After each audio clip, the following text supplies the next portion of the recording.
दोस्तों कुवैत की कुछ बड़ी और इम्पोर्टेंट जो अपडेट आ रही है वो आप तक पहुंचाने वाले हैं। सबसे पहली अपडेट दोस्तों यहाँ पर ये जैसा कि आप सामने स्क्रीन पर देख सकते हैं, जिसमें कहा यह गया है कि कोई भी इमरजेंसी गाड़ी, चाहे वो दमकल हो गया, एम्बुलेंस हो गया, कोई भी इमरजेंसी गाड़ी जा रही है तो उसको फ़ौरन ही रास्ता दिया जाए। और साथ में यहाँ पर कहा यह गया है कि अगर दमकल कर्मचारी किसी तरीके के कोई काम कर रहे हैं, यानी आग लगी है, आग बुझा रहे हैं या कोई भी काम कर रहे हैं, तो उनके काम में बाधा ना डालें, यानी वहाँ पर भीड़ भाड़ बिल्कुल भी ना करें, वहाँ से चुपचाप चले जाएं। और साथ में यहाँ पर यह भी कहा गया है कि इमरजेंसी सर्विस पर कॉल करते वक्त आप शांत रहें और सही जानकारी, सही पता बताएं ताकि जो टीमें हैं वो आप तक पहुँच सकें। इसके अलावा दोस्तों अगली अपडेट यहाँ पर यह है कि कुवैत ने तंबाकू और ई सिगरेट के ऑनलाइन डिलीवरी पर प्रतिबंध लगा दिया है। यानी जितने भी तंबाकू या फिर ई सिगरेट जितने भी प्रकार के हैं, इनके ऑनलाइन डिलीवरी पर पाबंदी लगा दिया है। जैसा कि आप सामने स्क्रीन पर दोस्तों अपडेट देख सकते हैं, इसमें बताया गया है कि इलेक्ट्रॉनिक जो सिगरेट है वो भी, तंबाकू भी, और भी जितने प्रकार के तंबाकू या सिगरेट वगैरह आते हैं, इलेक्ट्रॉनिक सिगरेट या ऐसे सिगरेट जो आते हैं, उसके ऑनलाइन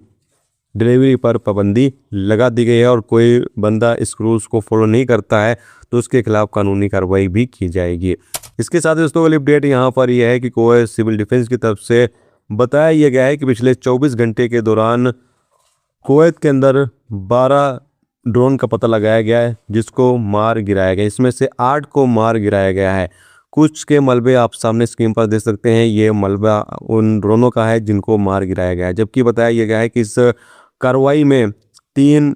सदस्य यानी 3 सैनिक मामूली तौर पर घायल भी हुए हैं, जिनको इलाज के लिए अस्पताल में भर्ती करा दिया गया है। इसके अलावा दोस्तों अपडेट यहाँ पर यह है कि कुवैत में अगर आप रहते हैं तो किस तरह का कोई भी कहीं ड्रोन गिर रहा है या फिर कोई मिसाइल हमले हो रहे हैं या किस तरह की कोई भी ऐसी वीडियो बनाकर सोशल मीडिया पर न जारी करें, नहीं तो इस पर आपके खिलाफ कानूनी कार्रवाई हो सकती है, आपकी गिरफ्तारी हो सकती है। या कोई भी गलत जानकारी आप बिल्कुल भी दूसरों तक न पहुँचाएँ, यानी जो हादसे हो रहे हैं उसकी वीडियो क्लिप न बनाएं, या जिस लोकेशन पर आप सुरक्षित अपने आप को फील कर रहे हैं उस लोकेशन की वीडियो क्लिप न बनाएं। अगर आप इस तरह की हरकतें करते हैं, वीडियो क्लिप बनाते हैं या फिर गलत जानकारी देते हैं, तो इस पर आपके खिलाफ कानूनी कार्रवाई हो सकती है, आपकी गिरफ्तारी भी हो सकती है। जबकि यहाँ पर यूएई की तरफ से अपडेट जारी करके बताया गया है कि यूएई के अंदर 25 लोगों को गिरफ्तार किया गया है, जो यूएई के अंदर रहकर और जो